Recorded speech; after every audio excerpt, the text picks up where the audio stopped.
Magandang araw mga bata. Ako po si Adrianti Delon. At ngayong araw, mag-uusapan natin ang papanggang kisap ng Pilipinas. Ang papanggang kisap ay mga bagay na kumakatawan sa ating bansa. Ipinapakita nito kung sino tayo bilang Pilipino at kung gaano natin minamahal ang Pilipinas. Halina't sabay-sabay natin maraming mga sakisag ng antik bansa tulad ng watawat, awit, hayop, pagkain at maraming pa. Lalo na at matuto habang nagdadaya. Watawat ng Pilipinas. Ito ang watawat ng Pilipinas. Ang asul ay sumisimbolo ng kapayapaan. Ang pula ay tapang. Ang alaw at mga bituin ay bumakatawan sa mga kal sa anting bansa. Upang halilang, ito ang papanggang awit ng Pilipinas. Iawit natin ito tuwing flag ceremony bilang pagkalang at pagmamahal sa ating bansa. Tarong at pagkaya. Ito ang papanggang kasuotan. Ang tarong ay suot ng lalaki at ang parutaya ay suot ng babae. Kalesa. Ito ang papanggang sasakyan.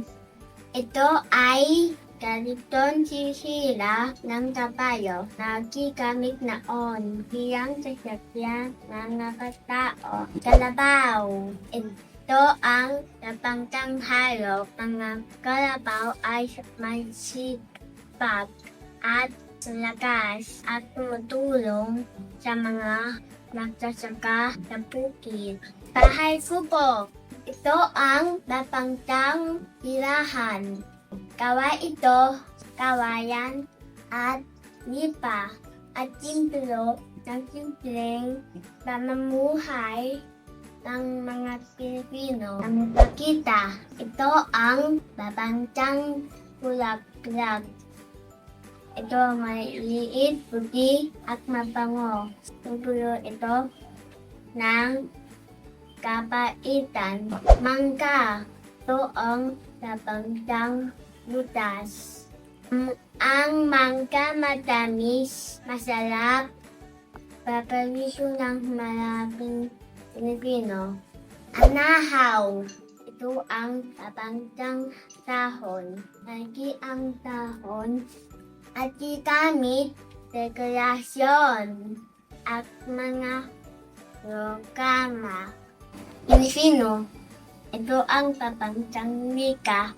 Gigamit ito mga Pilipino upang magkaintindihan sa buong bansa.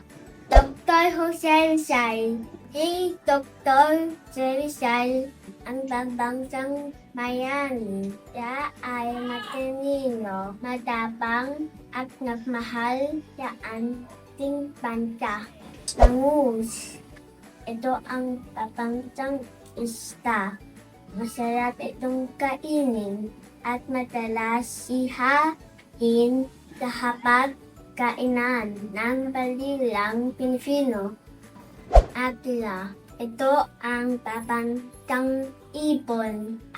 Malaki at malakas at magtatagpuan lamang sa Pilipinas. Nala. Ito ang papanggang puno. Ang nala matibay at ibilo ng lakas ng mga Pilipino ay nis. Ito ang papanggang lalo. Isang lalong pampalakasan na gumagamit ng kahoy na pamalo. Talingo siya Ito ang papangsang sayaw.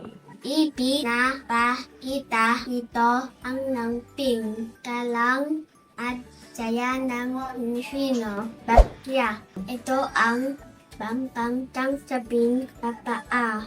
Kaway ito sa kahoy at gamit noon ng mga Pilipino. Carlos. Ito ang papangsang siyas.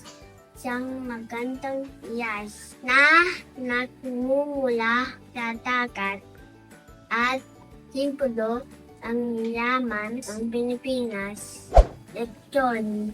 Ito ang papangsang pagkain. Isang masarap na inihaw. Kapapoy na madalas ihanda tuwing may selebrasyon. Daming salamat sa pakikinig mga bata.